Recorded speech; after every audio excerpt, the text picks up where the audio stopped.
जय माताजी friends, welcome back to वागीलास खाना खजाना। डુંગળીના ટીકડી ભજીયાને પરફેક્ટ બનાવવામાં ત્રણ મોટા સવાલ થાય છે।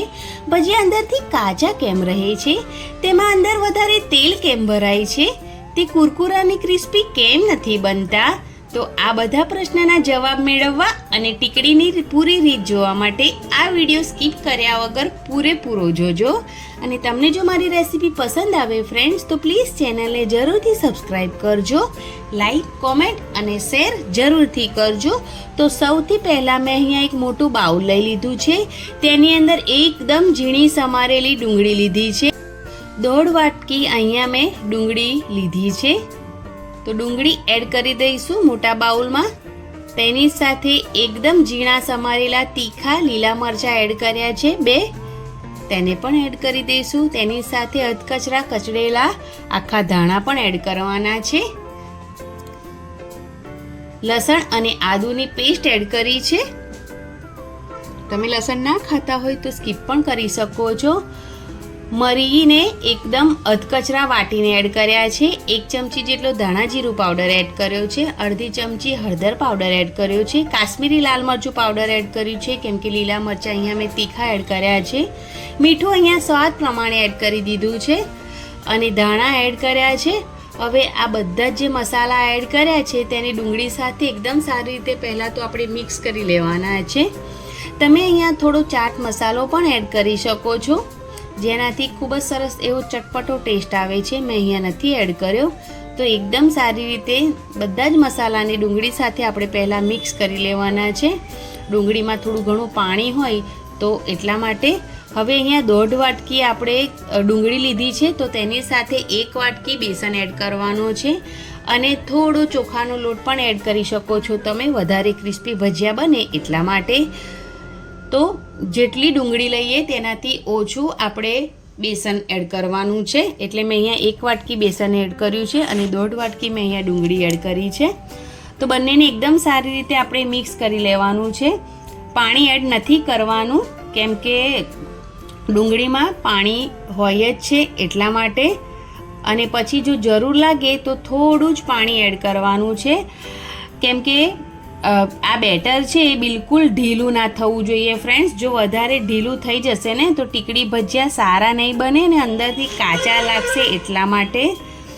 તો એટલા માટે બેટરમાં થોડું પાણી એડ કરવાનું ને આ બેટર તમે હાથમાં લઈ આમ ગોળી બને તે રીતનું આપણે આ બેટર રાખવાનું છે, જે રીતે બટાકાવડામાં બટાકાની ગોળી વળે છે એ રીતનું।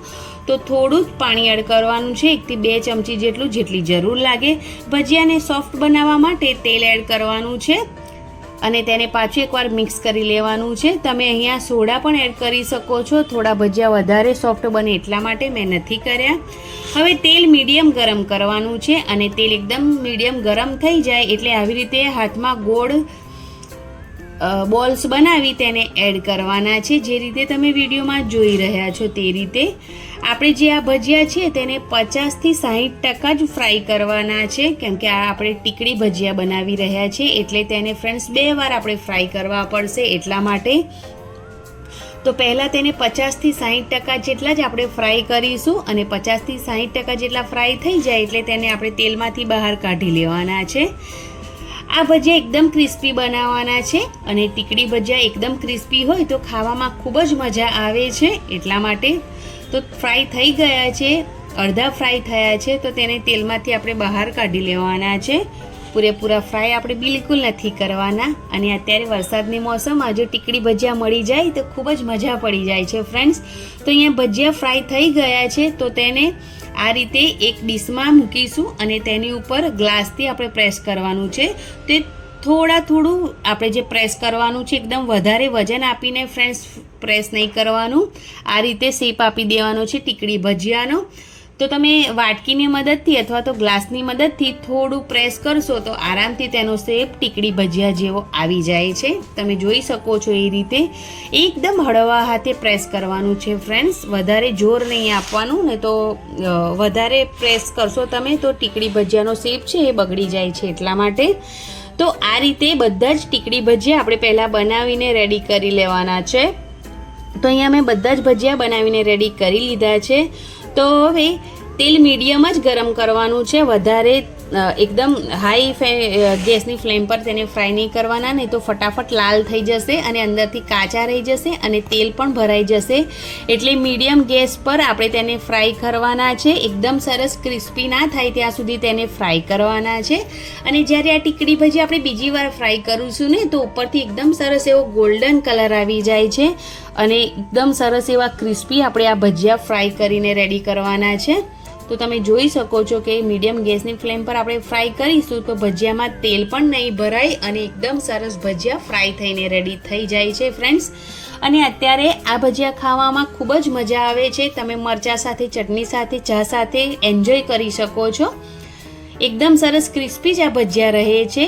એકદમ સોફ્ટ પણ નથી થતા, અંદરથી ખૂબ સરસ એવા કૂક પણ થઈ જાય છે અને બહારથી એકદમ સરસ ક્રિસ્પી પણ થઈ જાય છે. તો ભજીયા ફ્રાય થઈ ગયા છે ને તમે જોઈ શકો છો કે ખૂબ જ સરસ એવો કલર પણ આવ્યો છે અને એકદમ ક્રિસ્પી આ ભજીયા તળાઈને રેડી થયા છે. તો તેને સર્વ કરી લઈએ. તો છે ને એકદમ ઇઝી રેસીપી ફ્રેન્ડ્સ. તો તમને જો મારી આજની આ ટીકડી ભજીયાની રેસીપી પસંદ આવી હોય ફ્રેન્ડ્સ તો પ્લીઝ ચેનલને જરૂરથી સબસ્ક્રાઈબ કરજો, લાઈક જરૂરથી કરજો. અને અત્યારે વરસાદની સિઝનમાં તમારા ફ્રેન્ડ્સ અને ફેમિલી મેમ્બરમાં આ રેસીપીને જરૂરથી શેર કરજો. રેસીપી જરૂરથી ટ્રાય કરજો. ખૂબ જ સરસ ટીકડી ભજીયા બને છે અને ટ્રાય કરો તો તમારા અનુભવો કોમેન્ટ બોક્સમાં જરૂરથી જણાવજો. તમે ક્યાંથી વિડીયો જોવો છો એ પણ જોજો. Thanks for watching. Bye bye. Take care. જય માતાજી. જય શ્રી કૃષ્ણ.